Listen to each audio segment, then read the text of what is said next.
আসসালামু আলাইকুম। কয়েকদিন থেকেই খুব ইচ্ছে করছিল পায়েস খাবো, তো সময় পাচ্ছিলাম না, যার জন্য রান্না করতেও পারছিলাম না। তো আজকে বিকেলে মনে করলাম যে রান্না করি, তো বিকাল হতে হতে সন্ধ্যায় হয়ে গেছে আর কি। তো এখানে 1 কেজি দুধ ছিল, পরে আমি আরও হাফ কেজি অ্যাড করলাম। বেশি রান্না করব না, খুব অল্প রান্না করব, কারণ বাসাতে মিষ্টি খাওয়াটা সবাই খেতে চায় না আর কি। আর অল্প মিষ্টিতে রান্না করব। আর গুড় দিলাম আমি, গুড়টা হচ্ছে গত বছরের আমাদের হচ্ছে খেজুরের গুড়। এই গুড়গুলো একদম অরিজিনাল ছিল, তো সব সময় তো খাওয়া হয় না, ফ্রিজে রেখে দিলে এটা অনেক দিন ভালো থাকে। তো ফ্রিজে রেখে দিয়েছিলাম, তো এবার এখনও নতুন গুড় কিনে খাওয়া হয়নি, নতুন গুড় হয়তো বা এখনও উঠেছে কি উঠেনি তাও জানি না। তো গত বছরের গুড় দিয়ে পায়েসটা তৈরি করব, আর গুড়ের পায়েস খেতে অসাধারণ লাগে। তবে আমি ভুলে গিয়েছিলাম একটা জিনিস, সেটা হচ্ছে নারকেল কোড়া অ্যাড করতে ভুলে গিয়েছিলাম।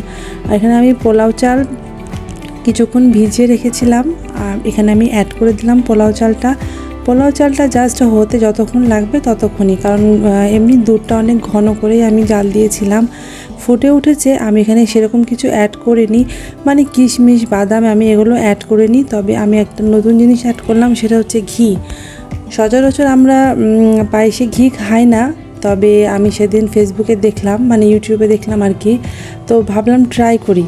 তো আলহামদুলিল্লাহ খেতে ভালোই লেগেছিলো, টেস্টটা খুব সুন্দর এসেছিলো।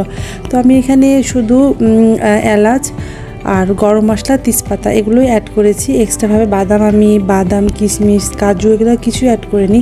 আমার পায়েসের মধ্যে এত অনেক কিছু ভালো লাগে না, পায়েসটা সিম্পল যত হবে তত বেশি খেতে টেস্ট হয়।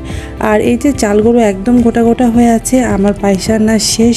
কত সুন্দর লাগছে, একদম ঘন হয়েছিল। কালারটা হয়তো বা মোবাইলে আমি বোঝাতে পারছি না, কালারটাও খুব সুন্দর হয়েছিল পায়েসের। আর গোটা বাসা তো সেন্টে একদম মমা করছে, কারণ খেজুরের গুড়ের পায়েস রান্না করলেই খুব টেস্ট হয়। এখন আমি সার্ভ করে নিব আর হচ্ছে খেতে বসবো। তো আমি একসাথে অনেকগুলো নিলাম, মন ভরে খাবো না, পেট ভরে খাবো আর কি। তো অনেকগুলো নিলাম, বাচ্চাদেরকেও খাওয়াবো আর আমি একসাথে খাবো। তো অনেকগুলো নিয়ে তো খেতে বসে গেলাম। শীতের শুরুতেই এরকম পায়েস খেতে অনেক মজা হয়। অবশ্যই আপনারা বাসাতে ট্রাই করবেন এবং হচ্ছে শীতটা উপভোগ করবেন। সবাই ভালো থাকবেন, সুস্থ থাকবেন। আল্লাহ হাফেজ।